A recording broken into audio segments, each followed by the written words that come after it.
कभी सोचा है कि परियों की कहानियों में एक छोटी सी ख्वाहिश कितनी बड़ी मुहिमजोई का सबब बन सकती है? आज हम फायरबोर्ड, शहजादे और सुरमई भेड़िए की दास्तान में खोने वाले हैं। ये एक ऐसी कहानी है जो जादू, लालच और एक ऐसी दोस्ती के बारे में है जिसकी किसी को तवक्को नहीं थी। तो चलें शुरू करते हैं।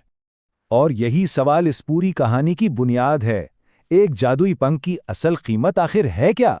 ये सिर्फ एक पंख नहीं है, बल्कि ये उस ख्वाहिश की अलामत है जो शहजादा आइवन को एक ऐसे सफ़र पर भेज देती है जहां उसे अपनी हर चीज़ दांव पर लगानी पड़ती है।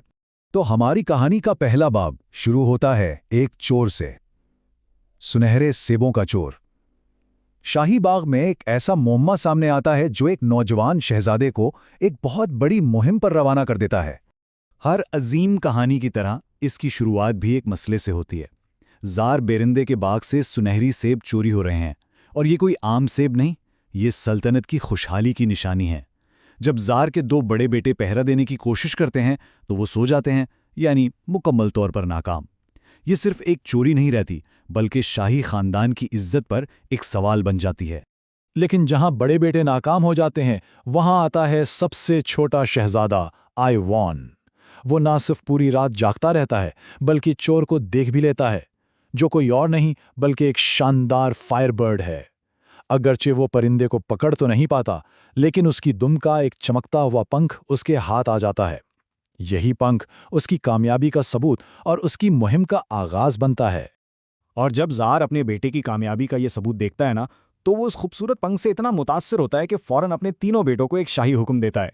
वो कहता है, दुनिया में जाओ, इस फायरबर्ड को ढूंढो और वापस लाओ।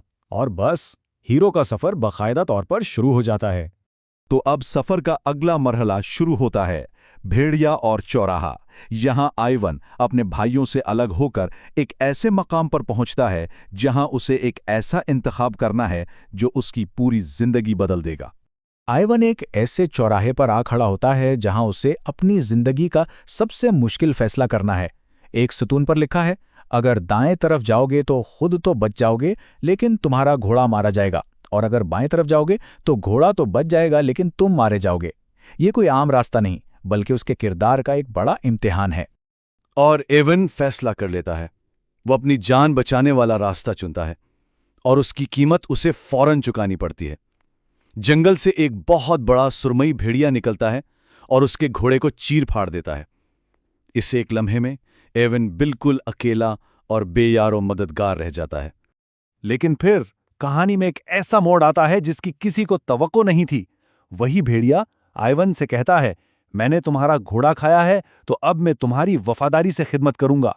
मेरी पीठ पर बैठो और मजबूती से पकड़ लो। अचानक ये खौफनाक भेड़िया आइवन का जादुई मददगार और उसकी मुहिम का नया रहनुमा बन जाता है। अब फायरबोर्ड की तलाश कोई सीधा साधा काम नहीं था। आइवन की बार बार की गई गलतियों की वजह से ये एक मिशन कई नामुमकिन कामों के सिलसिले में बदल जाता है, जहां हर अगला कदम पिछले से कहीं ज्यादा मुश्किल है। याना एक बड़ा दिलचस्प पैटर्न नजर आता है।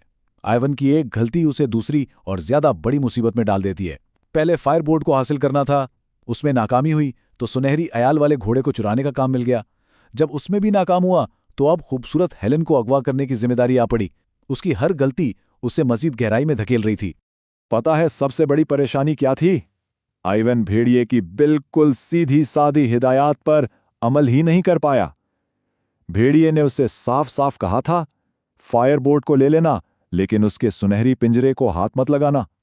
फिर कहा, घोड़ा ले लेना, लेकिन सुनहरी लेगाम को मत छूना। लेकिन आइवन दोनों बार लालच में आ गया और पकड़ा गया। तो जब भी आइवन गड़बड़ करता, भेड़िया उसे बचाने आ जाता था। और कैसे? अपनी कमाल की जादुई ताकतों से। वो कभी शहजादी का रूप धार लेता तो कभी घोड़े का, और दूसरे बादशाहों को धोखा देकर आइवन के लिए सारे इनामात हासिल कर लेता है। इससे साफ जाहिर है कि भेड़िया सिर्फ एक रहनुमा नहीं, बल्कि आइवन की हर मुश्किल का हल था। अब तक तो आइवन का मुकाबला बैरूनी दुश्मनों से था, लेकिन अब कहानी का सबसे तारीख मोड़ आता है, जहां खतरा बाहर से नहीं, बल्कि उसके अपने घर, उसके अपने भाइयों से आता है। सोचे जरा, आइवन ने सब कुछ जीत लिया है। वो, शहजादी हेलेन और फायरबोर्ड सब घर वापस जा रहे हैं, रास्ते में आराम कर रहे हैं। वो एक फातेह है, लेकिन इस बात से बिल्कुल बेखबर कि उसके अपने हासिद भाई उसके पीछे हैं। और फिर कहानी का सबसे वहशतनाक लम्हा। इसके अपने भाई इसे सोता हुआ पाते हैं, इसकी कामयाबी से जलते हैं और उसे मार डालते हैं। वो इसके तमाम इनामात छीनकर उसे वहीं मुर्दा छोड़ जाते हैं। लेकिन जैसा कि परियों की कहानियों में होता है, ये कहानी यहां खत्म नहीं होती। अब बारी है इंसाफ की। आखिरी और फातिहाना बाब शुरू होता है, जहां सुरमई भेड़िया अपना वादा पूरा करने और सब कुछ ठीक करने के लिए वापस आता है। अब आइवन को वापस कैसे लाया जाए? यहाँ भेड़िया फिर अपना कमाल दिखाता है। वो एक कौवे को जिंदगी का पानी लाने पर मजबूर करता है। ये कोई आम पानी नहीं, एक पानी है जो सारे जख्म भर देता है, और दूसरा पानी वो है जो जिंदगी की चिंगारी को दोबारा जला देता है। यही वो जादू है जो आइवन की वापसी को मुमकिन बनाता है। और जादुई पानी काम कर जाता है। आइवन की आंखें तो खुलती हैं, लेकिन उसे कुछ याद नहीं होता। तब भेड़िया उसे वो कड़वी सच्चाई बताता है कि इसकी कामयाबी उसके अपने भाइयों से बर्दाश्त नहीं हुई और उन्होंने ही इसे धोखे से मारकर सब कुछ छीन लिया। अब बस इंसाफ का वक्त आ गया था। भेड़िया आइवन से कहता है, जल्दी करो, मेरी पीठ पर बैठो, और वो दोनों इंसाफ दिलाने के लिए तेज रफ्तारी से रवाना हो जाते हैं। और आखिर में इंसाफ होता है। भेड़िया इन गद्दार भाइयों को टुकड़े टुकड़े कर देता है, और आइवन वो एक हीरो की तरह घर वापस लौटता है। वो ना सिर्फ अपने वालिद के लिए फायर बोर्ड लाता है, बल्कि सुनहरी घोड़ा और खूबसूरत हेलेन भी उसके साथ हैं।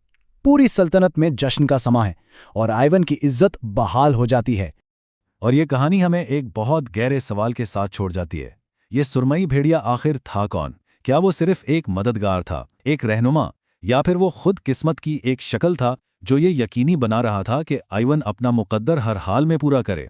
ये एक ऐसा सवाल है जो इस कहानी को सुनने के बहुत बाद तक सोचने पर मजबूर करता है।